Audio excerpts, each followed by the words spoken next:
Bonjour à toutes et à tous, j'espère que vous allez bien dans ce contexte sanitaire compliqué. Je voudrais tout d'abord remercier le comité du CIDOC qui a permis d'organiser tout ça malgré toutes les difficultés qu'on connaît déjà. Je me présente, je m'appelle Johanna Efli, je travaille en tant que collaboratrice scientifique au Musée d'art et d'histoire de Genève, dans l'unité conservation-valorisation aux Beaux-Arts dirigée par la conservatrice Madame Lada Hochstetter. J'ai obtenu l'année dernière à l'Université de Lausanne un master en humanité numérique et en histoire de l'art, et je peux pour l'instant affirmer être l'unique étudiante en Suisse à être détentrice de ce titre universitaire. Ce cursus, il est plurifacultaire et pluridisciplinaire et requiert pour le travail de mémoire d'allier notre intérêt de recherche en sciences humaines et sociales, dans mon cas l'histoire de l'art, au numérique. Je ne vais pas vous cacher que cette combinaison, elle a été loin d'être évidente. Alors que dans certaines disciplines, comme par exemple la linguistique, les outils computationnels sont déjà bien intégrés, on a très peu de recherches en histoire de l'art qui exploitent réellement les possibilités offertes par le numérique, en partie à cause de la matérialité des objets. Pour mon mémoire de master, j'ai décidé de rester fidèle à mon intérêt pour le 19e siècle français et de trouver un sujet de recherche qui nécessiterait l'utilisation d'outils numériques. À savoir que j'aurais pu choisir un corpus d'œuvres nativement numériques, comme par exemple la photo numérique, et que cela aurait tout à fait respecté les consignes et passablement facilité mon travail. Je vais donc commencer cette présentation par présenter deux manières dont j'ai utilisé le numérique dans ma recherche. De cette manière, j'espère pouvoir vous sensibiliser aux enjeux de ces recherches et révéler le potentiel de recherche que ces outils représentent.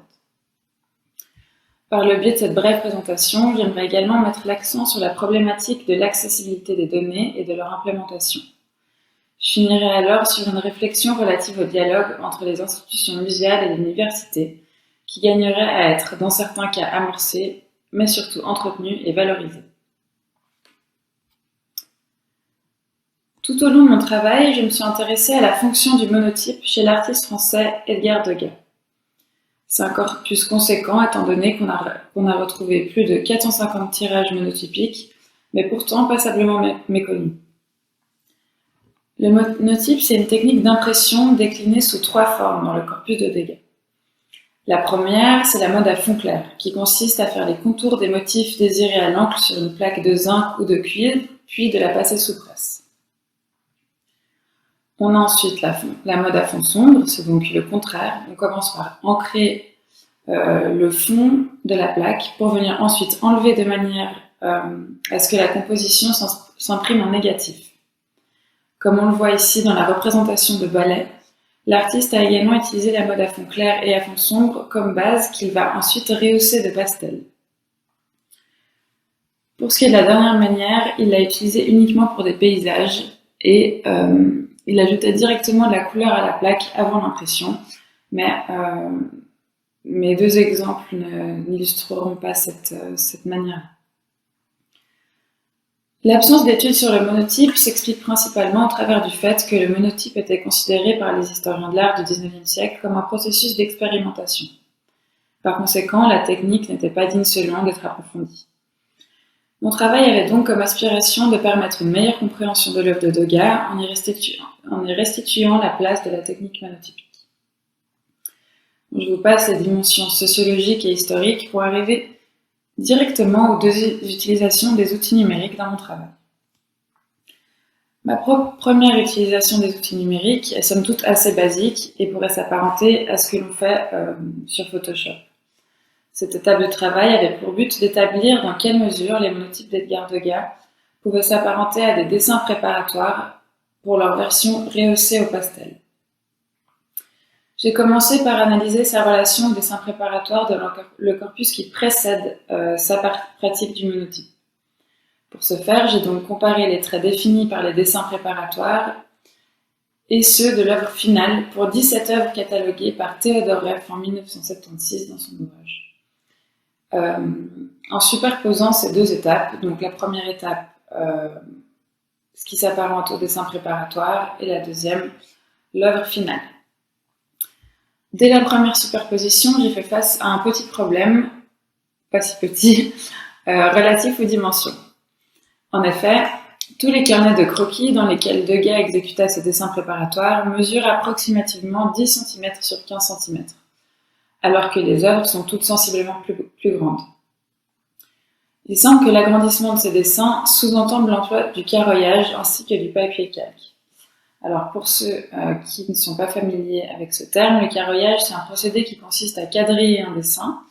Ce dernier est ensuite utilisé par les artistes afin de changer les dimensions de leur création. Le carroyage présente des repères qui permettent de reporter un dessin. Les carreaux sont alors reproduits aux dimensions souhaitées par l'artiste sur un autre support, puis, en allant de carreau en carreau, il peut se retranscrire ce qu'il y avait dans chaque carré du dessin d'origine.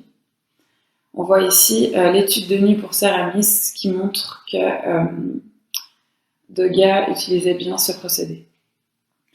L'emploi d'un logiciel de traitement d'image est alors justifié car il permet de mimer ces effets de carroyage et d'ajuster la taille des images afin d'estimer de quelle manière les motifs se correspondent. Par ailleurs, la superposition d'images dans une optique comparative est grandement facilitée par les outils de traitement d'image, notamment parce qu'ils présentent la possibilité de jouer avec l'opacité des supports et d'imiter la transparence d'un calque. Nous tirons donc profit de cet aspect offert par le numérique afin d'observer très précisément l'évolution du dessin d'une étape à l'autre. Je vous montre ici les résultats de cette première étape. Cette méthode donne à voir un résultat similaire à une réflectographie infrarouge de l'imagerie scientifique qui permet de voir un dessin sous-jacent à une peinture à condition que celui-ci ait été réalisé avec un médium à base de carbone.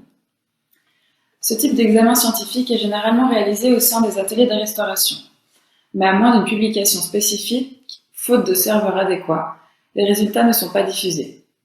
Ce processus comparatif a révélé le respect fidèle des lignes de la composition préalablement établies par le croquis, ce qui m'a permis d'affirmer son inscription dans la tradition ingresque du dessin préparatoire. Pour comprendre dans quelle mesure le monotype pouvait faire office de dessin préparatoire pour des œuvres rehaussées au pastel, j'ai réutilisé la même technique que je viens de vous présenter, mais avec le corpus monotypique. Les critères de la construction du corpus étaient donc différents. En effet, il était impératif pour pouvoir faire une analogie avec le processus du dessin préparatoire que nous ayons d'abord le premier monotype, qui n'est donc pas modifié avec la couleur, qu'il soit de fond sombre ou de fond clair, et le deuxième monotype rehaussé de pastel. Le catalogue, publié en 1968 par Eugenia Janis, recense 21 paires qui correspondent à ces critères. Malheureusement, avec le temps, il y a certaines œuvres qui ont été perdues et j'ai donc travaillé sur un corpus de 15 paires de monotypes. Il est quand même important de noter que malgré mon statut de chercheuse, il y a très peu de musées qui ont accepté de m'envoyer une image numérique de bonne définition à usage interne. Je me suis donc contentée de scanners ou d'images disponibles sur les sites en ligne des institutions. La qualité des reproductions que j'ai obtenues est donc très variable en fonction de leur source. Malgré que pour moi ça n'ait pas introduit de biais dans ma recherche, il faut bien être conscient que cela aurait pu être une source de biais certaine dans bien d'autres. Il me fallut par la suite préparer les données, ce qui revient dans ce cas à ajuster les dimensions des fichiers numériques pour qu'elles correspondent aux proportions des œuvres tangibles. Dès la première comparaison, j'ai pu remarquer que contrairement à ce qu'on a pu observer dans le corpus prémonotypique, on a une large partie de ces compositions qui sont modifiées avec le rehaussement de la couleur. J'ai donc ajouté une seconde étape afin de comprendre comment la couleur modifie ces compositions. Et c'est donc mon deuxième outil que je vais vous présenter. Pour cette analyse, j'ai une nouvelle fois fait appel aux outils numériques qui permettent de fragmenter les œuvres en pixels et de convertir les couleurs en unités objectivables. Ensuite, à l'aide d'un algorithme qui, selon une variable, définit des groupes de pixels dont les couleurs sont les plus semblables, j'ai pu extraire 10 groupes de couleurs et donc 10 calques. La variable de 10 a été fixée en fonction de la lisibilité des informations. En dessous de ce nombre, les couleurs n'étaient pas assez distinctives et à contrario, augmenter ce nombre fournissait trop d'informations, ce qui risquait d'altérer les conclusions. Étant donné que je travaillais sur les couleurs, il fallut aussi réfléchir aux valeurs utilisées. En effet, les écrans y retranscrivent les couleurs à travers de valeurs rouge, vert et bleu, alors que les valeurs cyan, magenta, jaune et noir sont les couleurs primaires utilisées par les peintres et les imprimeurs. Étant donné qu'on recherche à savoir comment un peintre, appliquait les couleurs, il est plus pertinent de traiter les images en cyan, magenta, jaune et noir. Les images sont alors redimensionnées et converties ensuite en ces valeurs. À ce moment-là, je peux enfin commencer le processus. Je commence donc, comme précédemment, par superposer les deux monotypes. Si le résultat ne présente pas de modification dans la composition, alors je peux l'inscrire dans la tradition du dessin préparatoire préalablement définie. Un tiers du corpus démontrait une telle correspondance. A contrario, 2/3 du corpus présentaient des modifications. J'ai donc appliqué l'algorithme à ces œuvres en espérant comprendre de quelle manière la couleur modifie le monotype initial. Voici un exemple de résultat. Chaque calque est donc appliqué au monotype de base pour qu'on puisse avoir une visualisation optimale des changements de composition en fonction des groupes de couleurs. Mes observations ont indiqué que le premier état monotypique se présente comme un dessin préparatoire qui, au lieu de définir le dessin, définit un autre aspect structurant, celui des ombres et des lumières. Il est donc exact de considérer les monotypes dans une logique de préparation tonale. Pour ce qui est de leur inscription dans la tradition du dessin préparatoire, le corpus semble effectivement y prendre ses bases pour évoluer vers une modernité des techniques qui y correspondent. Pendant mes recherches, quand je disais sur quoi je travaillais, j'ai très souvent entendu « Mais y a-t-il encore quelque chose à dire sur Edgar Degas ?» Effectivement, c'est un peintre relativement étudié. Je peux objectivement répondre que oui. Il y avait d'une part le fait que le corpus des monotypes a été très peu étudié, mais d'autre part une multitude de possibilités de nouvelles recherches rendues possibles par les outils numériques. Comme dit précédemment, la matérialité des sujets d'études en histoire de l'art complique l'utilisation des humanités numériques, car elle oblige plusieurs étapes supplémentaires. Cependant, les logiciels muséaux, les sites de collection en ligne sont de riches matériels de recherche pour l'approche en humanité numérique. En effet, les informations qui y sont implémentées sont autant de métadonnées que peuvent traiter les chercheurs. Dès lors, il est important d'implémenter adéquatement ces informations afin de prévenir dès l'origine des biais de recherche importants et également gagner un temps précieux. Pendant ma recherche, j'ai eu, comme je l'ai mentionné, beaucoup de mal à trouver des reproductions de bonne qualité. J'ai également passé un nombre d'heures incalculable à formater ces images de manière à ce qu'elles soient conformes aux besoins de ma recherche. Admettons que nous cherchions à faire un tableau comparatif qui recenserait les dimensions des peintures du musée d'art et d'histoire. En théorie, on a la base de données, l'exercice paraît plutôt simple. En pratique, nous observons que les valeurs que représentent ces dimensions dans la base de données ne sont pas implémentées uniformément. Par exemple, la fiche du portrait de femme âgée de 30 ans documente le format de l'œuvre comme suit. Dans un seul champ, 95,5 x 70 x 0,9 cm. À la différence, les dimensions de la délivrance de Saint-Pierre sont notées premier champ, haut, 2 points, 133,7 cm, puis deuxième champ, large, 2 points, 156,5 cm. On observe alors plusieurs disparités. Premièrement, le format du portrait est implémenté dans un champ unique, contrairement à celui de la délivrance de Saint-Pierre qui en occupe 2. Ceci implique qu'afin d'extraire ces données, l'algorithme devrait prévoir plusieurs scénarios en fonction du nombre de champs repris. De plus, le premier mentionne 3 dimensions, alors que le deuxième n'en mentionne que 2, ce qui restreint les possibilités de comparaison et induit des biais de recherche potentiels. Finalement, et c'est peut-être l'aspect le plus problématique, nous avons d'une part un format qui utilise des nombres séparés par des x fois, un format très reconnaissable par l'ordinateur, et de l'autre, un format qui combine à la fois des lettres et des nombres. On constate alors une nouvelle fois que ces différences de format compliquent passablement l'algorithme. Cette extraction, qui instinctivement semblait plutôt simple, se transforme alors en un algorithme interminable pour s'assurer d'extraire toutes les données visées, ou alors en un nettoyage de données incommensurable. Ce genre de cas de figure est très présent et induit beaucoup de préparation et de nettoyage de données, raison pour laquelle j'ai mis en avant ces étapes lors de la préparation de mon travail. Pour revenir aux données relevant de la matérialité de l'objet, il faut comprendre l'étape de la numérisation et de la modélisation comme une étape nécessaire pour accéder à ce nouveau potentiel de recherche en histoire de l'art. Les scans 3D existent, il y a également toutes les images scientifiques découlant des examens matériels des œuvres en atelier ou encore simplement les photos en haute définition de l'objet. Cependant, la diffusion de ces données est délicate pour différentes raisons. Premièrement, quand il s'agit d'images, nous nous retrouvons systématiquement confrontés à la problématique des droits de reproduction. Ensuite, et c'est un problème d'économie pure, les images sont créées à un certain coût et s'avèrent par conséquent très souvent payantes. Finalement, même si l'institution en question voulait, de bonne foi, mettre à disposition toute la connaissance accumulée sur ces objets, les fichiers s'avèrent être extrêmement lourds et il est très rare que les logiciels muséaux soient en mesure de les accueillir sur leur serveur. Seuls des moyens financiers et techniques phénoménaux pourraient résoudre ces problématiques d'accessibilité des données, et au vu de la conjoncture, j'ai conscience que ce n'est actuellement pas réalisable. Je pense néanmoins que des efforts à moindre coût pourraient avoir un impact considérable sur cet aspect, ce qui m'amène à mon dernier point qui fera aussi office de conclusion, la relation entre les institutions muséales et les universités.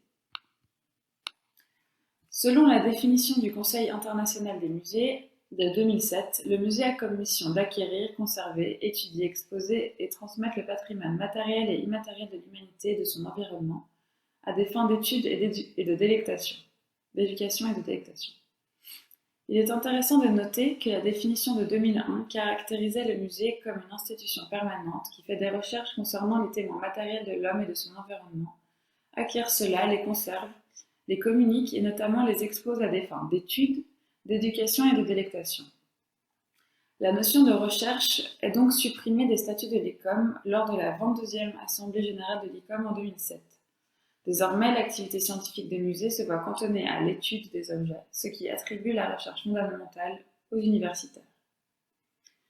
Cette distribution des rôles, elle attise les rivalités déjà bien connues entre les professionnels du musée et les académiques. Cependant, au-delà d'une hiérarchisation des institutions, cette définition semble dessiner une méthodologie qui veut assurer une transmission du savoir intègre. En effet, en se concentrant sur l'histoire des objets et leur matérialité, les professionnels des musées constituent la base de l'histoire des objets. Ils reconstruisent l'histoire des techniques, s'appliquent à dater, attribuer et documenter rigoureusement chacun des objets pour que les académiques puissent ensuite, forts de ces connaissances, s'atteler à leur recherche.